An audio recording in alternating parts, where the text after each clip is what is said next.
Tell me about the Lady of Pain. Well, now, not many know much about her. Here's the thing. Every time you ask someone about the Lady of Pain, they're going to be a little bit scared to talk about it because she's like the demigod of this region. She's not a god, she's a demigod. But for some reason, she is capable of killing gods if she wants to. Or, keep them from entering the city of Sigil. She is like the ultimate expression of neutrality. And her law is absolute over this city, yeah? Alright, she's a mystery, she is, and even should you run across her, powers forbid, she is silent and deadly. She's not evil, far as I can tell, but she keeps the dark about herself and Sigil pretty tight. None's been able to penetrate it, and even if they have, they've been mazed. I'm not gonna ask him about the maze situation, just go on. Chances are, you won't meet her unless you do something really bad, and there's actually a way for us to meet her and do something really bad, and get mazed by her. I believe. I mean, this is a bit of foreshadowing. I assume it is possible for you to be mazed by her, as Nameless One, I think. Please continue. Now, the lady can do almost anything in Sigil, lad. Near as we can figure. Make it bigger or smaller. Make new portals. Seal off old ones. Make sure the Blood Ward doesn't break out in the streets. Keep folks from teleporting into the city. Keeping the powers out. So yeah, apparently she controls all of the comings and goings, all the portals in and out of Sigil. So yeah, she's pretty much the de facto owner and leader of the city. And she's clearly not human. I assume she's not human. Who are the powers? It's another way of saying gods. Yeah, apparently she can prevent gods themselves from entering this plane. Cool. The lady has a way of keeping them out. She hasn't spilled the chant to you yet, but it keeps Sigil from being seized by outside interests. Yeah, that's exactly what I'm talking about.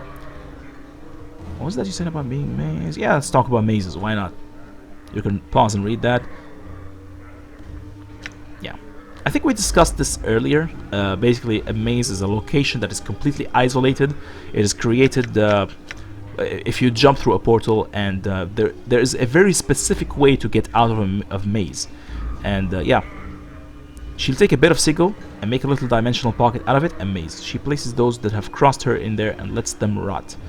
Well, she could just kill them. I don't understand why she is going through the through the effort of creating these mazes. Maybe it's for her own amusement, I don't know. But yeah, she could just kill people if she wants to, and she is perfectly capable of doing that. But no, she prefers to use these mazes. Other questions about Sigil, Timid of the Davis. Yeah, these are the guys who keep hammering on all the walls all over Sigil. Apparently these are the janitors and workers. They work for the Lady of Pain. They're not as dangerous as the Lady of Pain. They're actually quite peaceful. And even if you attack them, you can easily kill them if you want. Sigil's time. Yeah, a very interesting, or let's say a very different way of... this universe is so different from the one we live in that you really have to... there is so much that you need to absorb with your imagination when it comes to, how we measure time in Sigil. Because apparently they don't have a sun or moon like most worlds. We just got this everlasting haze and brightness and dark, and that brightness and darkness at regular cycles. What most folks call midnight, we call anti-peak. Peak, anti-peak, blah, blah, blah, I don't know. I'm not going to pretend to understand all that. Cities layout. Okay, so we're not updating our journal in all of this. Okay.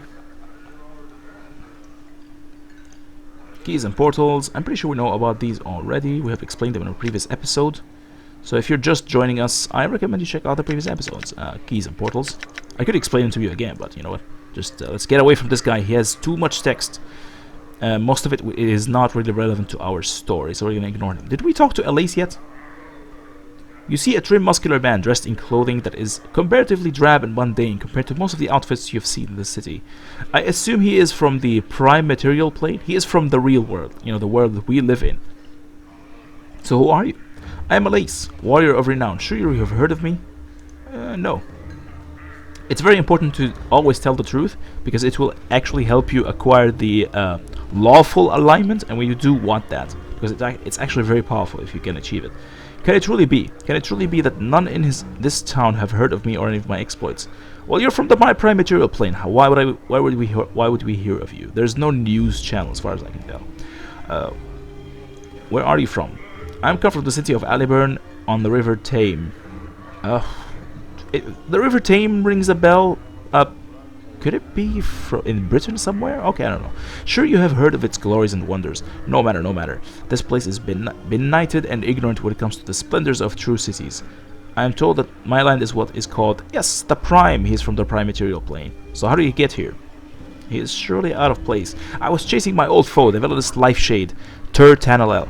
He pauses, waiting for acknowledgement, and then continues. He conjured his demon magic and opened himself a doorway, and hurled himself through it, before he could flee me entirely. I threw myself after him and found myself here. Okay, this might offend him. You're one of the clueless? Yeah.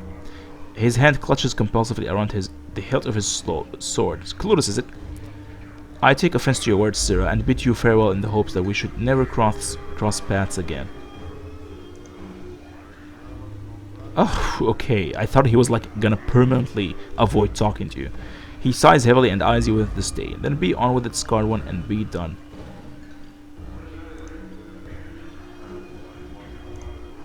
I don't think he's relevant. He will not give you any quests, as far as I can tell.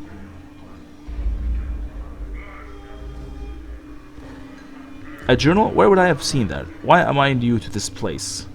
When I am new to this place, how would you expect me to remember a journal? Not only are you insulting and offensive, it appears you are stupid as well. He is quite stuck up, I assume. He's some kind of knight or whatever, yeah. Are you trying to provoke me? Oh, we can actually attack him and outright kill him if we want to.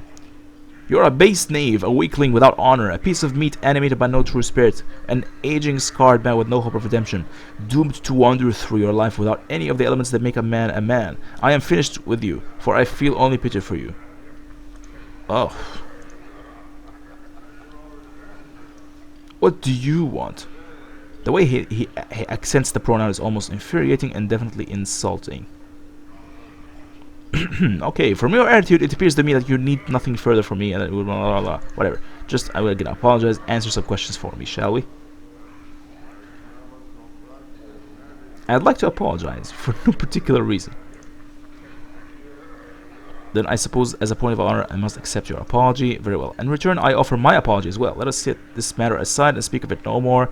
You are such a boring person. I have no business talking to you anymore. Do we have enough money to do the Barkis quest? I don't think so. Okay, we're gonna get back to this guy eventually. Oh, but he will give us a quest, I think. You know what? Let's talk to him. Barkis. You see a leather-skinned man with just a hint of ashen color to his face. His teeth seem sharper than normal, and his eyes are filled with the boredom that comes with having seen too much. Yeah, he's a barkeeper, that's why. His voice is nasal and clipped. You again. What do you want this time? Okay, so if we do this, this will be a point of no return. I will not click on the first option yet, but I will ask him about something else. Because there's a quest he will give us eventually. Wow, he's going to tell us about all the people that, you know, the patrons of his tavern. So many people. Pretty much people we're going to meet one way or another. I might actually talk to them one by one. You're interested in earning some free bub. Yeah, he will give us some free beer, I assume. Yes, there's a bubber over against the far wall, hanging about in the shadows, who's been trying to work up her courage to slip out without covering her tab. I want you to make sure that she doesn't do that. You do it, you got free bub here for life. Wow, okay. So there's this huge bar tab apparently, and yeah, there's this girl who is basically buying a lot of stuff but without actually paying for them. Okay. I'll do it, I'll let you when I'm done. So this is a very important thing because it's actually an exploit. There's a bug apparently. I'm pretty sure it wasn't fixed yet, or I haven't fixed it myself. What I'm gonna do is, yeah, she's gonna start following me. I'm gonna save the game first. Oh crap, we can't actually save the game because she is following me. Alright. I'm pretty sure she is not a dustman. Mokai. You see someone dressed as a female dustman with a half-empty glass in her right hand. As you near her, she calls out to you. You over there. You notice that there's something wrong about her, and your exposure to the dustman leads you to believe that she is just too lively to be a real member of the faction. Okay. Hey, Cutter, buy a lady a drink? Okay, we want to exploit this bug. It's a very funny bug actually. It will allow you to earn an infinite amount of gold if you keep clicking on it multiple times. So whatever gold you want, you can pretty much get her from this. This girl here is going to be an infinite source of gold thanks to this particular bug. And you can actually read about it all over the internet. It's there, you know, the infinite gold bug. But it's actually going to take a very long time to get a really big amount of gold. It's actually much faster to harvest the loot from enemies and sell them. It's actually much faster than just taking gold from this girl. You're not really a dustman, are you? She looks around nervously and seems to sober right up. Why do you say that? Because you don't act like a dusty, and you're not offering contracts. In fact, you're taking money instead of giving it out for that corpse labor they do at the mortuary. She stifles a squeak of terror and hastens to explain. No, I'm not a dustman. I just found these robes in the street and I didn't have enough money to get good clothes, and I heard there was a dustman thief around, but you could probably find him somewhere else in the southwest part of the hive. I saw him, but I hid from him. Please don't hurt me. Alright, here's where the bug begins. Give me some money and I'll let you go. I can give you 50 coins. Please don't tell. You saw that our gold jumped from 335 to 385. We just gained 50. 50, I want more. You want more? I can't afford as much as the last time. I can give you 25 coins though. This will have to do. I will be back. So now we have 410 coins. Yeah, there we are. And hey, this is the negative token. Ward against shadows. This is the token that Kandrian Ilborn gave me earlier. Now, you know, before we continue with talking to these people, I think it's time to become a mage again. Sure will. Yeah. Dakon will allow you to switch back into a mage. Resume the study of the art. There we are. We're now a mage again, which will allow us to equip this. So, the negative token. This is a negative token, a flat black disc that appears to have no substance to it at all. Turning it over reveals that it has no third dimension. Wow. So, it's like a piece of shadow. If you can even touch a shadow. I have no idea how he is able to touch this thing without it being absolutely sharp. Anyway. It gives you some command over creatures of shadow. You can command them to stand still for a few precious seconds. The more powerful the shadow, the less likely it will obey your command. I wonder if we can use this multiple times. I assume we can use it multiple times. Okay. As an added benefit, as long as this token is carried by any of your party members, it acts as a ward against shadows. It will not prevent shadows from attacking your group, but the shadows will find it more difficult to harm you while the token is carried. Well, that sounds very useful, because we are going to be fighting a lot of shadows eventually. You can carry it here if you want. But you know what? I'm going to use it here, because this will allow us to use it as a quick item if we come across any shadows. We can hold them, I assume? Yeah, hold shadow creatures. Alright. Excuse me. Now, so I'm going to show you that this bug still works. I assume it still works. Yeah, you're not really a dustman, are you? Because you don't act like a dusty. And blah, blah, blah, blah, blah, blah. Give me some money and I'll let you go. She gave me another 50 coins. And there we are. Now we have 485 coins. Yeah. We can continue exploiting this until we have like, I'd say 500. Yeah, I'm going to do this one more time. Get some gold from her. I will not complete the quest for Barkis, because if you complete the quest, if you ask her to pay money to Barkis, to pay her tab, then the bug, I think, will be released. You will no longer be able to use this bug. So I'm actually going to ignore the quest, and I will keep taking money from her, yeah. Apparently she says that she doesn't have a lot of money. But look at this. Look at all the crap we're getting from her. Give me all the money you got. Yeah. Again, 50. One more. Alright, thank you very much. We'll be on our way now. Now, the reason why I took all that money from her, Alright. because we're gonna need it to acquire something really cool here. Alright. When I first spoke to you, you said you again. What did you mean by that? Yeah, you again. You got a hearing problem or something now?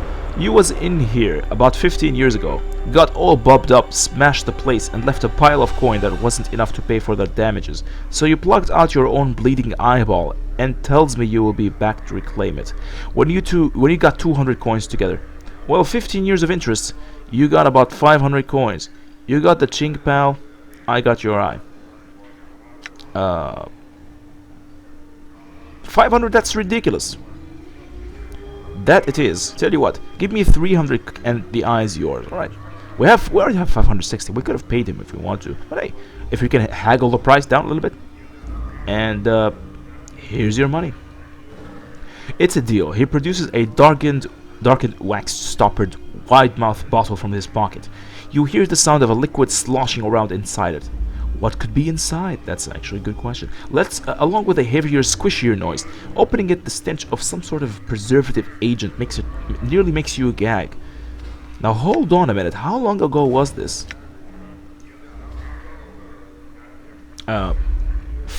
What? 15 years of interest. Okay, 15 years ago. So my eye is supposed to be inside this? Floating in the viscid muck is an eyeball? Wow, 15 years. How can an eyeball survive 15 years? You'd better figure out what you want to do with that. Now you've exposed it to the air, you might as well put a pickled egg in the jar for all the good it'll do you. Make up your mind, Cutter. Pickled egg or not. We can watch it rot, but that's gonna be counterproductive. So we're gonna tear out our eyeball and place this one in the socket. Holy crap, we can actually do this. Let's do it. And we gain 100. What? Yeah. Apparently, tearing out your eyeball and placing a new one in its, your old one in its place, gives you 1,000 experience. Yeah. Now we are more experienced with tearing out our eyeballs, ladies and gentlemen. Without moment's hesitation, you reach into your socket and pop your eye into the palm of your hand. The bartender helpfully severs the optic nerve. Oh, thank you very much, dear bartender. And directs your hand to the jar of goo that sits on the bar. You deposit your eye in the preservative, wrap your fingers around the old one, and slide it into your empty socket. The pain of this entire operation is incredible, as you would imagine. After a moment, though, you can feel the optic nerve reattaching itself to this new eye. And suddenly you are hit by a flash of memory. Wow, holy crap, that's actually pretty good. Absorb the memory. Memory flash, a vast expanse of chaotic, ever-changing wasteland stretching before you, a group of humanoid vultures plummeting towards you, cruel weapons ready to strike, and your own shining blade clutched tight in your fist. So we just remembered something that happened to us in the distant past of some kind. Apparently we were involved in a very powerful combat situation there. Memory flash. 3 toughs surround you in the colors of an enemy you can't quite place. Long daggers glisten in their hands, and the light glints cruelly from their exposed teeth. You glance at your scarred husbands. What the hell? You glance at your scarred hands, and know that soon they'll be covered in blood. Okay.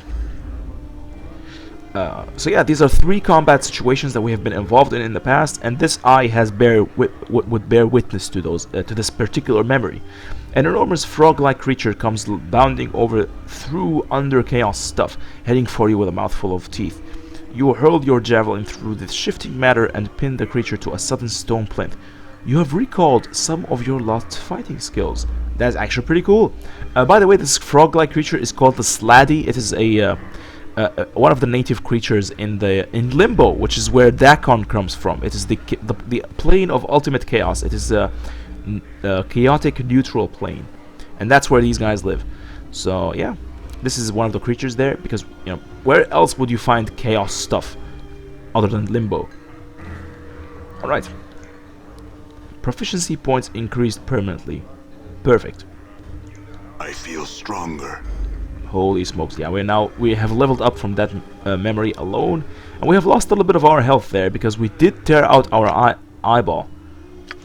Although it's the same eyeball as before. Don't want to part with that. Don't want to part with that. Yeah, we can't remove our eyeball. Apparently he will not let you.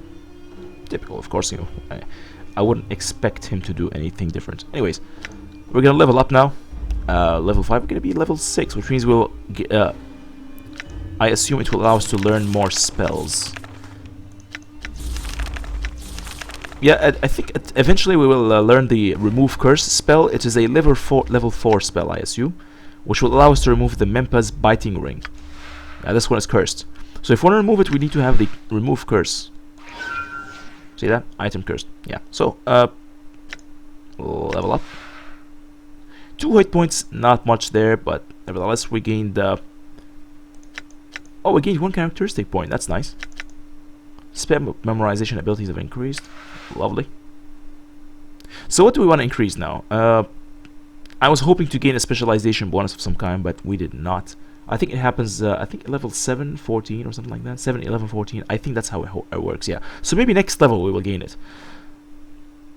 Oh yeah, I wanted to increase my dexterity so we can go back and try to snap the necks of those dustmen back in the dust quarters. Yeah, let's do that. I'm very tempted to do this. Oh, what the hell, let's do it. 13 dexterity, it's like a baseline. Our dexterity is now above average. I like to have everything above average except for charisma because we don't really need too much. And eventually we will acquire a spell that will increase our charisma to the maximum. So we don't really need charisma too much in this particular game. We might want to get some constitution and strength eventually. Or maybe one more point in intelligence. Yeah, that's possible. That's a strong possibility. Although what I really want is to maximize my wisdom, because man, having a lot of wisdom in this game is you will like gain experience really crazy fast, especially if you're a mage, because apparently if you're a mage you need more experience than usual in order to level up.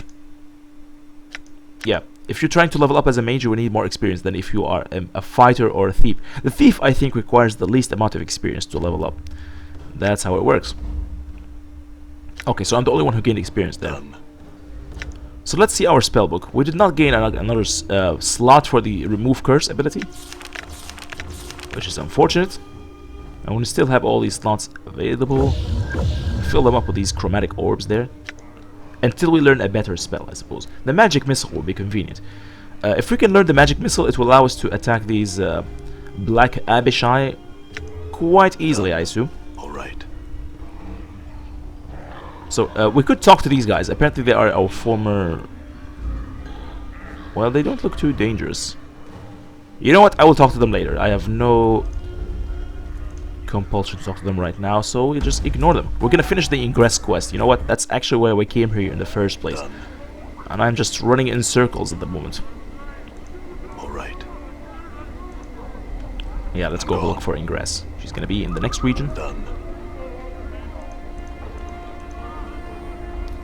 Man, this illness is kicking my ass.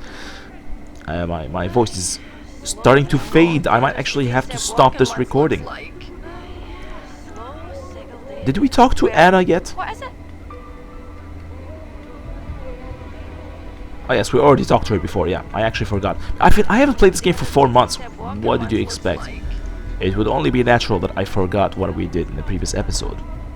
Even though I did check out the episode, but man.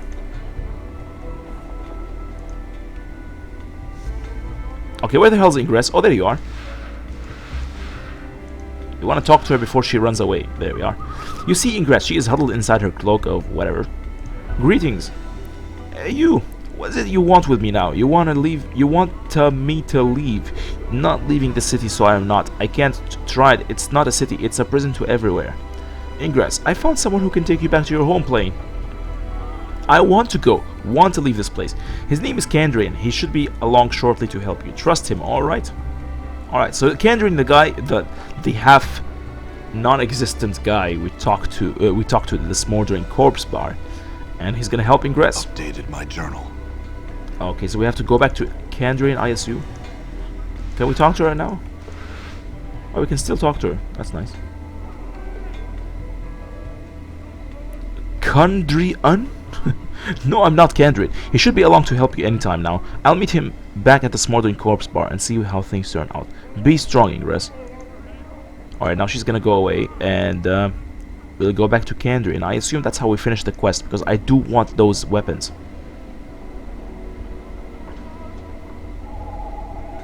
I want those teeth for Mort. I'm gone. Alright, we're gonna click on the entrance to the smoldering corpse bar. We're gonna get there right away. Where are you guys? Oh, there we are. The pathfinding is quite impressive, actually. Alrighty. Where was I supposed to go? Oh yeah, right. Kandrian. There you are.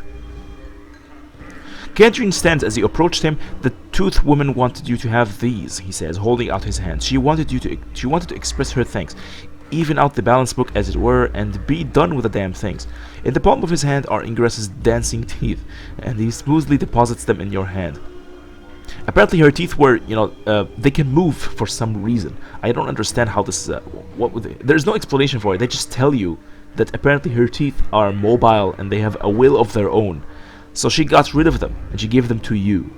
Updated my journal. Lovely. So, what do we got? Ingress teeth. Ingress's teeth. This is a handful of Ingress's living teeth.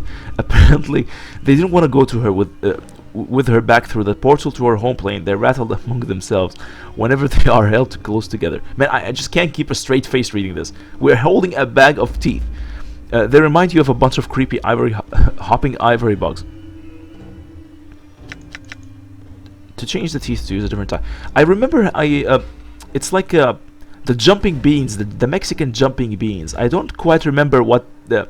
I remember buying some of them from when I visited the United States a long time ago. I was like 10 years or 14. I think I was 14 years old, yeah, with my family. We went to visit the States. We bought a couple of Mexican jumping bugs, Mexican jumping beans. I don't even remember the explanation of why they were jumping around, but yeah, they were. That's pretty much the kind of that's what they remind me of. The Ingress's teeth. They remind me of Mexican jumping bugs. You examine Ingress's teeth. You can't shake their resemblance to ivory bugs. You get the feeling that they are looking at you expectantly, waiting some command. Oh, we can change the type of damage they deal. Okay, I want you to do piercing damage. And there we are. Because eventually we will acquire a crushing weapon, so we might as well have him deal piercing damage. Yeah. Oh wait, this is actually his normal teeth. There we go. Hey, come on. Hey. Yeah, so he doesn't like the fact that you're trying to change his teeth. Hey. I can't even imagine how you would do that. Hey, He is wearing teeth, this guy. And it says fists. So, he now dealing 1 to 6 piercing damage instead of the old 1 to 3. It's a slight improvement. Hey. And I think eventually you will be able to improve the teeth so that they gain +1 enchanted. And at that point, you will be able to actually damage those black Abishai creatures. We could change them to crushing damage. Whatever. So, we're done with this. We could talk to the other people around here. Let's talk to Ilquix, perhaps. Actually, I don't care about him too much. Forget about Ilquix. Done. Let's talk to these guys, yeah. Aethelgrin and Tegarin. Well.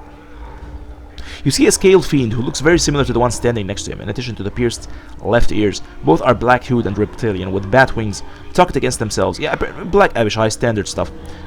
Ah, Tegarin, it says. Our old friend has returned to pay us a visit. Alright. Your old friend? Whoa. Our old friend? I don't know I was your friend. You guys don't look familiar at all. So he has Aethelgrin. So he has. Yet his eyes do not gleam as once they did. What do you suppose brings him back to us? What does bring you back to us, friend? Who are you guys? Ah, Aethelgrin. Time has robbed our companion's memory. You honestly do not recall us, do you? Truly I am aggrieved.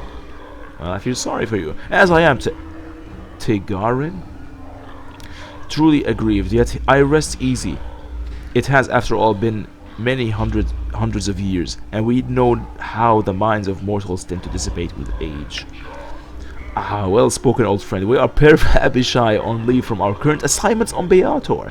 And yeah, they're basically very candidly telling you that we just came back from hell. We were assigned in hell. And I am Tegarin, the thrice damned, so named for my ability to find the best in every situation. Thrice damned? Best in every situation? Okay, maybe they have like a strong sense of...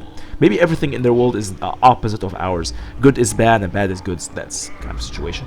This is Aethelgrin, who has earned himself no special name, though not for lack of trying. Lack of trying? What do you mean? Aethelgrin ignores you as it responds to its companion. It's funny, it's saying it responds to its companion. I'm pretty sure these are male creatures. Anyways, and once again, Tegarin, you have cut straight to the truth of the matter, though perhaps it is not best not to have earned the thought of notice one bearing the name thrice damned must surely have incurred. Man, I love these guys. They have such a cool method of speech. I really wish I could have imitated their voice. I could try, I suppose, eventually. I might do some training. And yeah, because we're gonna meet a lot of similar characters eventually, so I might want to start training my voice. You just try and imitate all these guys. Boss, I'm more sure than ever that these Berks ain't on the up and up. Sounds to me like they have deserted, like they're looking for some angle that'll elevate their status in Beator. You don't want to be talking to them, boss. You don't know what game they're playing, and you could get burnt. Literally, that's actually a good point there, Mort. But I don't think there's any particular quest they could offer me. I assume. Well, eventually we could sell a slave to them, I suppose. Anyways, why is that a little floating skull I see? There's a lovely sweet scent of Beatorian decay about you, my pretty. Perhaps we should discuss this matter later. The Abishai returns its attention to you. Now then, you said you had some questions? Well, there's nothing particularly important we can learn from them, but who are you guys? Oh, we already asked him this question. Crap, okay. Oh, yeah. My apologies, I already asked him this. What are we doing? Why is it not perfectly clear, old friend? We are on leave from our beloved assignment, taking for ourselves some much-needed rest, and perhaps inducing some additional recruitment for our glorious cause. I assume it's the Blood War. Yeah, some glorious cause you got. Our superiors fully support our presence. To be sure, I have a feeling you guys are lying. Excuse me, where I have a glass of water? Yeah. In a more immediate sense, we are taking our entertainment in this delightful establishment, and of course we are celebrating the return of our old friend, yours truly. However, the stench of the breezes, which occasionally waft the scent of goodness in the door, debases us somewhat. I have no idea what he's talking about, leaving us physically, mentally, and spiritually weaker. Fortunately, the air in this ward of the city carries a delicious stank of pain and supplication. Man, these guys are sadistic sons of bitches, aren't they? Alright.